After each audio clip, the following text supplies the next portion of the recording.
What is up? Today we're gonna do some fly fishing for trout. Using a 4-weight g-loomis with an Orvis reel, dry dropper, and possibly an indicator on there because that dropper is gonna get that dry to sit in suspension, and I want that to float down. But yeah, let's do it. Got the new waders on.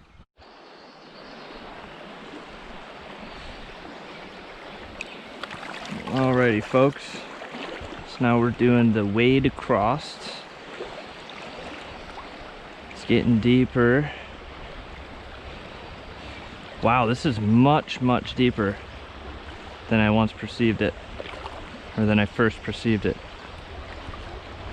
This whole spot right here has the ability to hold some fish. So on the way back, we're gonna hit that seam right there. I didn't even realize how deep this spot is. This is crazy.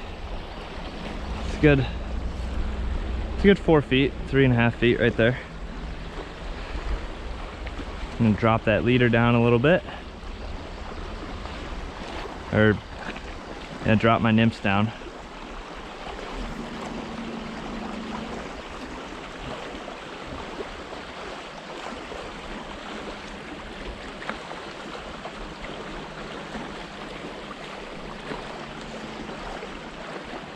I want to stay hidden as much as possible.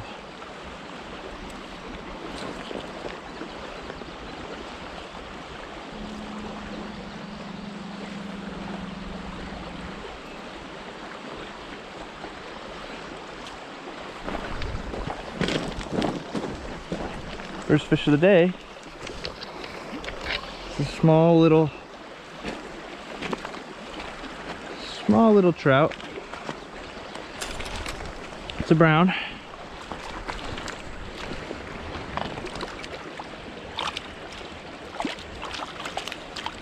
Hey.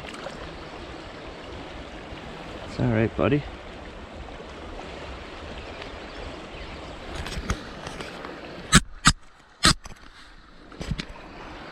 Look at that fish.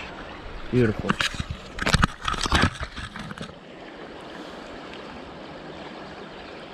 Okay, that was just 15 seconds out of the water. Take that hook out of his mouth. There he goes. Back into the hole. Awesome! First fish of the day. That felt great.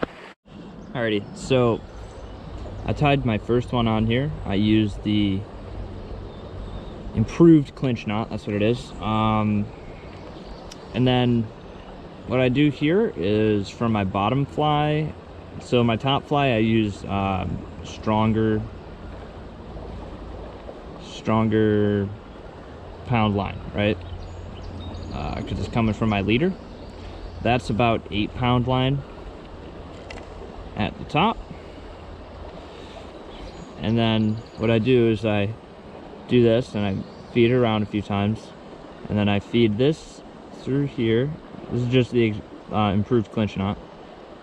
So I have that right there, right? And then what I'm gonna do is I'm gonna take this and go back through. So basically I made my clinch knot, and this one right here is what I put my hook on. This I fed it through, and then I fed it back around and under through the secondary loop that's created. And then what I'll do is I will, once I get this untangled, I'll show you. So then I take this hook point, put it around that one that I was talking about, and my secondary feed through came out. So we're gonna put it back through again, right to there. And once you get to this point, what I like to do is I like to take this, like all of that knot that I just tied, and slide it down to the hook point. Then once it's slid down to the hook point, you make sure that your fly isn't interfering, which it's not. spit on it real quick, lube it up so the line doesn't burn. And I like to hold this tag end as I'm sort of working that knot in, just so that that knot doesn't slip. It doesn't have any weakness.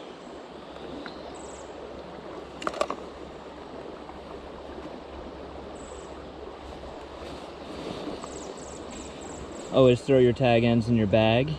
So once I have it to this point right here, then the next step is to tie another one on.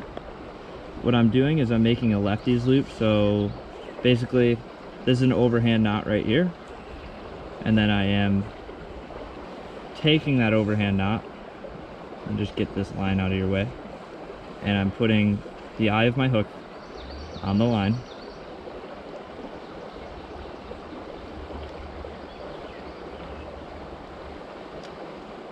So this is on there. Then I'm going to feed from the bottom up. You can do it from the top, but you want to do it the opposite way on the way back. So then once I have that, should look like that. Here I'm going to adjust so that I have a little bit of movement in the line. Right there. And then what you want to do is wrap around your main line above the overhand knot.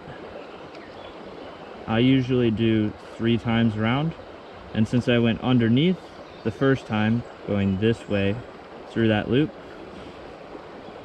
I'm going to go over top. Now you see this piece right here? You don't want to go on the outside of that. You want this to be down. You want to go through the middle between the two. So now I'm going to take this, and I'm going to go down through the middle, right? And then we're going to bring that down, and we're going to start tightening up this loop, bringing it down.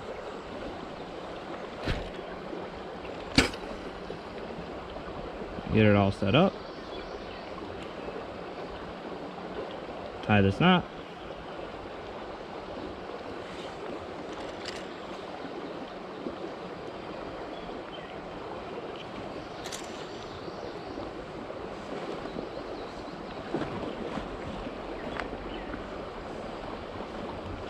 And there you have it, the lefty's loop on a bugger with a nymph above it and an indicator. This is a combination that I really like to run. The lefty's loop allows this to move around within the knot. So it's kind of like a big swivel, and your line just kind of created that swivel for you. Alrighty folks, so we've had a couple snag mishaps.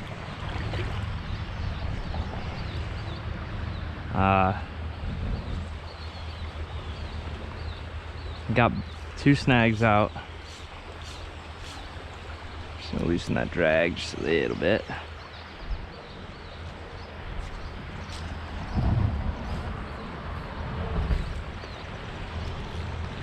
This is why I hate overhead casting.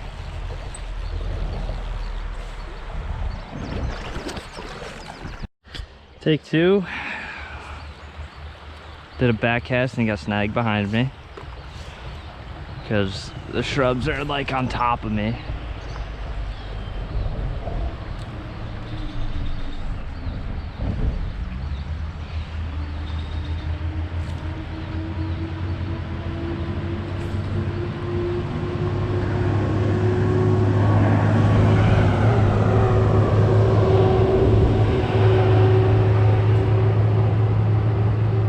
There we go. Got a brown.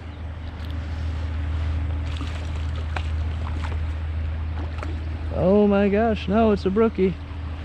Where are you, buddy? That is a brookie. Right there.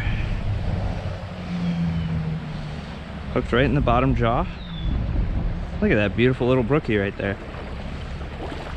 See the orange fins on him?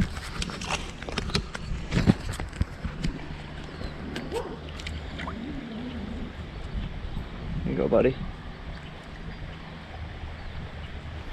Beautiful. I had a feeling that that bottom, the black bugger, would be a good one for today.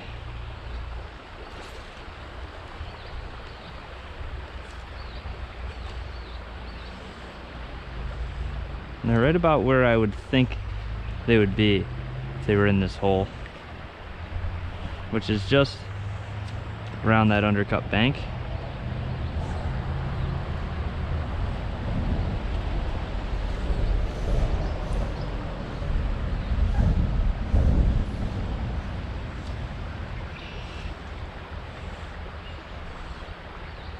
It's a beautiful little brookie.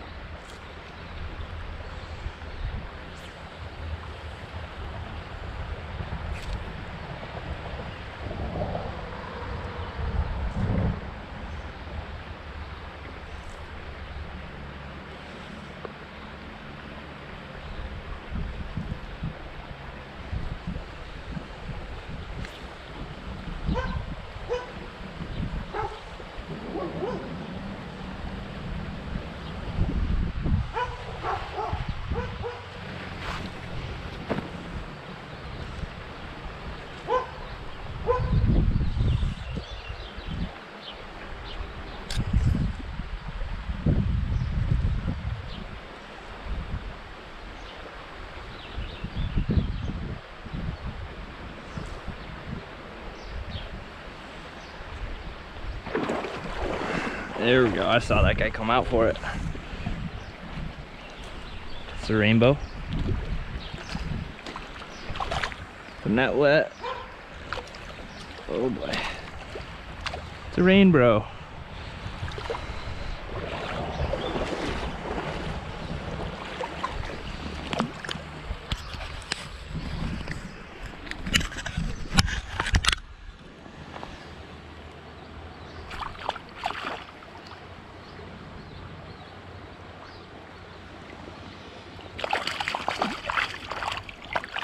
Oh, buddy, it's okay. I got him now. Oh, there he goes. Well, you guys didn't get to see that fish too well. That one was probably about 11, 12 inches. A little better. But there you have it, folks. The multi-species challenge. Brown, brookie, and rainbow. I believe that's the only types of trout that are in this creek. That is awesome. So today I want to say I had a very good day trout fishing. Brown trout to start it out, brook trout in the middle, and a rainbow trout to finish it out. That's really all the footage I got today. I wanted to do more. I actually went to a different creek and fished that one for a good two hours and didn't have any luck there. That creek, it's a place that I want to become a good fisherman at, but it's such a wide river that it's very hard to get a fly presented in the right way, and it's very deep, so you have to not only worry about the currents going sideways, but you want to get it down there, and it's a little tricky, so I didn't have any luck there today. If I would have stayed at the creek where I was catching fish, I probably would have had a better day, but you know, you live and you learn. The next thing that I'm looking to do is go pike fishing. I got one pike a little earlier in the season, but the video quality just didn't happen to turn out. So what I think I'm going to do is just integrate what I did with what I'm going to do, and hopefully it turns into a cool video. But yeah, today fishing with a graphite rod for small fish, it's one of the best ways to become a better fisherman. You know, although you can kind of,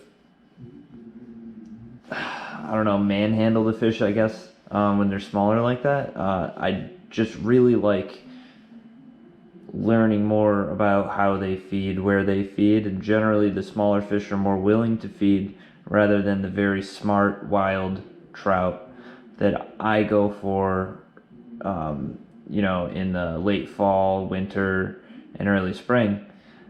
So it's kind of like a refreshing, you know, it's refreshing to get back out there on a creek and really just enjoy trout fishing again in the off season. So I hope you guys enjoyed the video. I enjoyed making it. Have a good one.